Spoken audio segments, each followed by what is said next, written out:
Hello dear aspirants, welcome back to the voice of English. ఈ వీడియోలో మనం school assistant English పోస్ట్లో మన జాబ్ క్యాలెండర్లో మిస్ అయ్యాయా, మిస్ చేశారా అనే గురించి మనం డిస్కస్ చేద్దామండి. సో ఎవరు కూడా దీని గురించి మాట్లాడడం లేదు. ఎస్పెషల్లీ మనకు school assistant English and physical education ఈ రెండు సబ్జెక్ట్కి అసలు జాబ్ క్యాలెండర్ మెన్షనే చేయలేదండి. అంటే వాళ్ళు మర్చిపోయి ఉంటారు అనుకోవచ్చా, లేదా నిజంగానే పోస్టులు జీరో అని పెట్టేశారా అంటే వేరే సబ్జెక్ట్స్కి కొన్ని ఉన్నాయి అంటే ట్రై చేయడానికి, చదవడానికి ఏదో ఉంది అని చెప్పుకోవడానికి. రైట్. మరి జీరో పోస్ట్ ఉంటే మరి వాళ్ళకంటే అర్థం కావట్లేదు ఎలా ఎలా ట్రీట్ చేయాలని. అంటే జీరో పోస్ట్ ఉన్నాయి అంటే అవసరం లేదా, ఇంగ్లీష్ అవసరం లేదా స్కూళ్ళలో, ఫిజికల్ ఎడ్యుకేషన్ అవసరం లేదా? అట్లయితే ఇంగ్లీష్ ఎక్కువైపోయిందా, బాగా బాగా వచ్చేసిందా, ఇంగ్లీష్ డిలీట్ చేయాలన్నా, రిమూవ్ చేయాలన్నా, లేదా ఇంగ్లీష్ టీచర్లు చాలా బాగా అవైలబుల్ ఉన్నారా, ఎక్కువ మంది రిటైర్మెంట్ ఎవరు లేరా, ఖాళీలు ఎక్కడ లేవా అనేది నాకు నిజంగా చాలా షాక్ గురి చేసిందండి. నాకే కాదు, చాలా వందల మందికి, వేల మందికి ఎవరైతే ఎక్స్క్లూజివ్ ఇంగ్లీష్ ప్రిపేర్ అవుతున్నారో, లాస్ట్ టైం జాబ్ 3లో మిస్ అయ్యారో, 1 మార్క్, 2 మార్క్, 3 మార్కుల వరకు మిస్ అయ్యారో, బాగా సబ్జెక్ట్ నాలెడ్జ్ ఉన్న వాళ్ళు ఉన్నారు, ఎక్స్పీరియన్స్ ఉన్న వాళ్ళు ఉన్నారు, వాళ్ళు నిజంగా జీర్ణించుకోలేకపోతారండి. చాలా చాలా బాధాకరమైన విషయం, అట్ ద సేమ్ టైం చాలా కోపాన్ని తెచ్చే విషయం కూడా నిజంగా. ఎస్, దీని గురించి ఎవరు కూడా మాట్లాడడం లేదు, ఎక్కడ కూడా లేదు. రైట్. నేను వెంటనే వీడియో చేద్దాం అనుకున్నా, బట్ కొన్ని అనివార్య కారణాల వల్ల చేయలేకపోయాను. సో ఇప్పుడు మీ ముందుకు వచ్చానండి. అసలు స్కూల్ అసిస్టెంట్ ఇంగ్లీష్ పోస్టులు లేవనేది నిజంగా అది ఆలోచనని ఎలా ఎలా ఉంచండి. అసలు అన్ని పోస్టులకు ఏదో ఒకటి రెండో ఉండే, స్కూల్ ఇంగ్లీష్ పోస్టులు లేవంటే దీని ఉద్దేశం ఏంటి మరి నిజంగా అర్థం కాలేదండి. రైట్. ఉన్న పోస్ట్ కూడా చాలా తక్కువనే, of course I agree. School assistant English డిస్ట్రిక్ట్కి 20, 10, 12 అంటే స్టేట్ మొత్తానికి 10, 20, 30 ఉన్నాయంటే డిస్ట్రిక్ట్కి 1, 2, 3, 4 వస్తే, సో అలా ఒకటి వచ్చినా కూడా ఆ ఒక్కదాని కోసం ట్రై చేస్తారు ఎంతోమంది. చాలామంది ఫీజులు కడతారు, ఎగ్జామ్ రాస్తారు, ఆ ఒక్కరి జీతంలోనే మనకు వెలుగు వస్తుంది జాబ్ వచ్చిన వాడికి.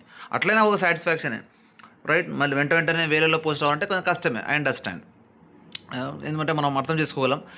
డిఎస్సి నిర్వహించాలంటే అంత ఆషామాషి కాదు. నిర్వహించడం, చదవడం కాదు, మన గురించి కాదు, అవతల వారిని, నేను గవర్నమెంట్ గురించి చెప్తున్నాను. ఏ గవర్నమెంట్ అయినా మనకు డిఎస్సి నిర్వహించడం అంత ఈజీ అయిన పని కాదండి.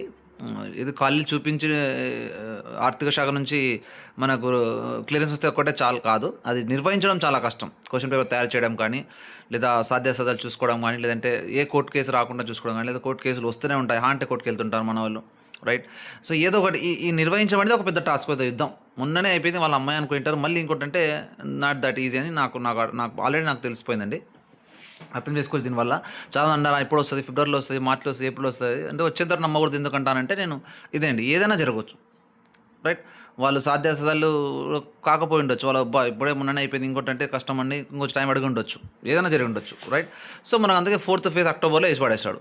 సో అక్టోబర్ అంటే అక్టోబర్లో వస్తుందా అంటే చెప్పలేం, నవంబర్, డిసెంబర్ అవుతుందో, ఇంకా నెక్స్ట్ ఇయర్ అవుతుందో. ఆ ప్రాసెస్ అంతా అయిపోయి నెక్స్ట్ జూన్ వరకు వాళ్ళకు రిక్రూట్మెంట్ అవ్వచ్చు. రైట్. బాగుంది ఏదో ఒకటి. బట్ ఇంగ్లీష్ వాళ్ళకంటే నెక్స్ట్ రిక్రూట్మెంట్ కాబట్టి ఇంకా నెక్స్ట్ డేస్ ఇంక ఎప్పుడు 28లోనా, 30లోనా, 35లోనా, అంతవరకు గేజ్ బార్ అయిపోతుంది. ఎలా మరి దీన్ని ఎలా చూడ అర్థం కావట్లేదండి. నిజంగా ఇంగ్లీష్ పోస్టులు లేవంటే ఇది నమ్మడానికి కూడా చాలా విచిత్రంగా ఉందండి. చాలా వేరే పోస్టులు తీసైనా సరే ఇంగ్లీష్ పెడతారు. జనరల్ ఇంగ్లీష్కి ఇంపార్టెన్స్ అంతా ఉంది. ఇప్పుడు ఇంగ్లీష్ మీడియం స్కూల్స్ వస్తున్నాయి, సిబిఎస్ఈ, ఎన్సీఆర్టీ రూల్స్, ఎస్సీఆర్టీ రూల్స్కి విరుద్ధంగా ఉన్నట్టు అనిపిస్తుంది. ఇది ఎందుకంటే లాంగ్వేజ్కి ఎంత ఇంపార్టెన్స్ అనేది ఇప్పుడు మాటలు చెప్పాల్సిన అవసరం లేదు. రైట్. అందులో ఎస్పెషల్లీ ఇంగ్లీష్ లాంగ్వేజ్కి ఇంపార్టెన్స్ గురించి మళ్ళీ మనం మాట్లాడుకోవాల్సిన లేదు. బట్ ఎందుకు ఒక్క పోస్ట్ కూడా లేదంటే చాలా చాలా నిజంగా ఇది చాలా కష్టం అండి. ఇప్పుడు అభ్యర్థులు చాలామంది మనం వందల వేలు అడగట్లేదు అందరితో పాటు. ఓకే, ఎన్ని ఇస్తే అన్ని దాంట్లో ఇంకా మనం ఎక్కువ ఎదురు మాట్లాడడానికి లేదు గవర్నమెంట్కి, ఇలా మన సజెషన్స్ ఇవ్వడానికి లేదు. బట్ ఇచ్చిన దాంట్లో ఓకే ఒక్కటన్నా పోస్ట్ లేకుండా ఉంటే అది ఎలా చూడాలి, దీన్ని ఏ కోణంలో చూడాలో అర్థం కావట్లేదు. మరి ఎవరు కూడా దీన్ని స్పందించడం లేదు.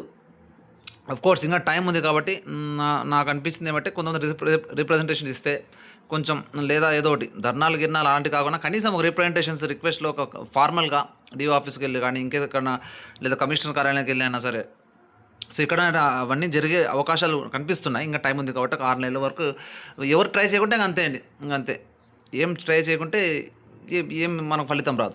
ఎవరో ఒకటి ట్రై చేస్తే, ఎవరో ముందుకు వస్తే, ఏదో ఒకటి కనీసం రిక్వెస్ట్ కనీసం ఒక లెటర్లో ఒక రిప్రజెంటేషన్ ఇస్తే ఏమైంది, ఖాళీ లేవా, లేదు మీరు చూపించలేదా, లేవా, లేదా అక్కడ చూపించడంలో తప్పేమైనా జరిగిందని మనం క్లారిటీ కనుక్కుంటే తప్ప మనకు ఇది దాని క్లారిటీ రాదండి.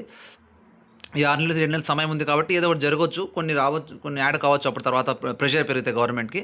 కాబట్టి దయచేసి మరీ అంత డిసప్పాయింట్ కాకూడదని నేను ఏంటంటే we have to be a positive thinkers. We have to be like ఆప్టిమిస్ట్గా ఉండాలని నా భావన. ఆప్టిమిస్ట్గా ఉంటే ఏదో మంచి జరగవచ్చు. సో మనం పెసిమిస్టిక్గా ఉంటే నెగిటివ్గానే జరుగుతుందని నా ఉద్దేశం అండి. దయచేసి కొంచెం పాజిటివ్గా ఉందని కొంచెం, బట్ ప్రయత్నం చేయకుండా పాజిటివ్ ఉండడం కూడా కష్టమని నేను చెప్పాను. ప్రయత్నం చేయాలి. ఎవరు చేయాలి, ఎక్కడ చేయాలి, మరి ఎవరు మాట్లాడడం లేదు, ఎక్కడ ఎవరికి సీరియస్ లేదు. ఇంగ్లీష్ లాంగ్వేజ్ టీచర్స్ ఎక్కడ ఉన్నారు, ఇంగ్లీష్ టీచర్స్ యొక్క యూనియన్స్ ఎక్కడ ఉన్నాయో మరి ఎక్కడ అర్థం కావట్లేదు, రైట్. సో మరి దీని గురించి చాలా వరకు మనకు ఫైట్ చేసే తప్ప మనకు పోస్ట్ రావండి. సో యూనిటీ స్ట్రెంత్ అండి, మనందరికి తెలుసు. సో ముందు యూనిటీగా ఉంటే అసలు ఇంగ్లీష్ ఆస్పిరెంట్స్ ఉన్నారా, అసలు ఈ జాబ్ అంటే ఇంగ్లీష్ మించిన తర్వాత వాళ్ళకు అవేర్నెస్గా ఉన్నారా, ఇంగ్లీష్ పోస్ట్ లేకపోతే మరి ఎట్లా నెక్స్ట్ అనేది ఎవరైనా ఉన్నారనేది విషయం మనకు తెలియాలంటే ముందు మనకి ఎవరన్నా ఎక్కడ ఉన్నారని తెలియట్లేదు, ఎవరు మాట్లాడడం లేదు కాబట్టి. సో నేను ఒక గ్రూప్ క్రియేట్ చేస్తానండి, ఈ వీడియో కింద డిస్క్రిప్షన్లో ఉంటుంది. వాట్సాప్లో ముందు జాయిన్ కావచ్చు, ఎంతమంది ఉన్నారు, ఏం లేదు, ఆస్పిరెంట్స్ ఉన్నారా లేదా, కనీసం మనం ఒక గ్రూప్ ఫామ్ అయ్యి కూడా ఎంతమంది తెలుసుకుంటే కనీసం ఒక 50 మంది అయినా సరే అట్లా వెళ్ళి కనీసం తెలుసుకుంటే తప్పేముంది. వాళ్ళ డిస్ట్రిక్ట్ డిఓ ఆఫీస్ దగ్గర వెళ్ళడం కానీ, లేదా విజయవాడ దగ్గర విద్యాభవన్కి వెళ్ళడం కానీ వెళ్ళి కనీసం ఏం జరిగింది ఉందా లేనా ఇంగ్లీష్కి. మనం ఎన్ని పోస్ట్స్ అని తీసుకోవాలి, తప్పదు. విమర్శించడానికి లేదు, ఇక్కడ రిక్వెస్ట్ చేయడానికి లేదు, పెంచడానికి వేలు లక్షలు చేయడానికి చెప్పడానికి లేదు. ఏమైంది అందరికి ఉన్నప్పుడు మనకి ఇంగ్లీష్కి ఎందుకు లేదు. నా మోటివ్ అంటే ఎన్ని అని కాదు, అందరికి ఉన్నప్పుడు ఇంగ్లీష్కి ఎందుకు లేదు, why English no vacancy, 0 vacancy ఎందుకు పెట్టడం జరిగింది, ఇది నాకు తెలియాలంటే. సో ముందు అందరూ ఈ వీడియో కొంచెం షేర్ చేయండి. తెలిసిన వాళ్ళు ఇంగ్లీష్ ఆస్పిరెంట్స్కి కనీసం మీకు తెలిసిన ఇంగ్లీష్ ఆస్పిరెంట్స్ ఎవరైనా వాళ్ళ గ్రూప్స్లో షేర్ చేయండి. ముందు ఒక యూనిటీగా ఉంటే తెలుస్తుంది మనకి ఏం చేయాలి, నెక్స్ట్ ఏం కార్యాచరణ అనేది కూడా మనకు అర్థం కాకుండా అయిపోయింది, రైట్. సో ఇదండి ఒకటి.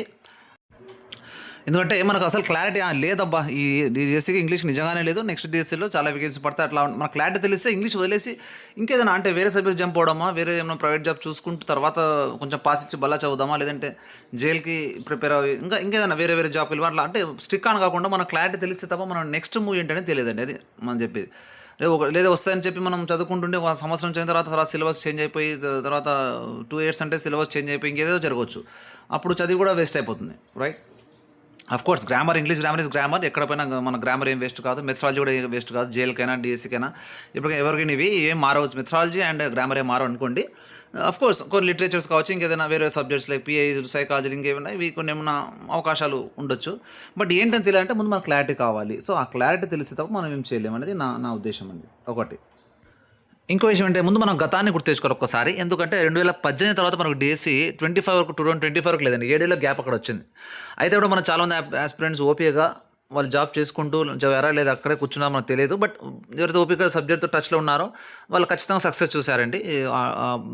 మనం ఎఫర్ట్ పెట్టిన ఎఫర్ట్ ఎప్పుడు వేస్ట్ కాదు. ఈ రూపంలో కానీ ఇంకో రూపంలో ఇంకో చోట ఎక్కడైనా ఖచ్చితంగా పనికి వస్తాయి. ఎక్కడ పని రాకుండా ప్రైవేట్ సెక్టర్ అయినా మన గెయిన్ నా నాలెడ్జ్ ఎక్కడ పని వేస్ట్ ఏం కాదని నా ఉద్దేశం అండి. సో ఓపికతో ఉండాలి. గ్యాప్స్ వస్తుంటాయి డిఎస్సీకి, రైట్. 5 ఏళ్ళు 10 ఏళ్ళు 2 ఏళ్ళు 3 ఏళ్ళు. సో వాళ్ళ ఏజ్ దృష్టి పెట్టుకుని కూడా ఏజ్ ఇంకా ఉంది అంటే సోపి పెట్టుకొని సబ్జెక్ట్ టచ్లో ఉండాలి. దాని గురించి మనం మాట్లాడదాం. నెక్స్ట్ స్ట్రాటజీస్ ఏంటి ఎలా అని మళ్ళీ డిస్కస్ చేద్దాం, ఇంకో వీడియోలో డిస్కస్ చేద్దామండి. So will meet in the next session ఖచ్చితంగా మళ్ళీ కలుద్దాం. So thank you so much.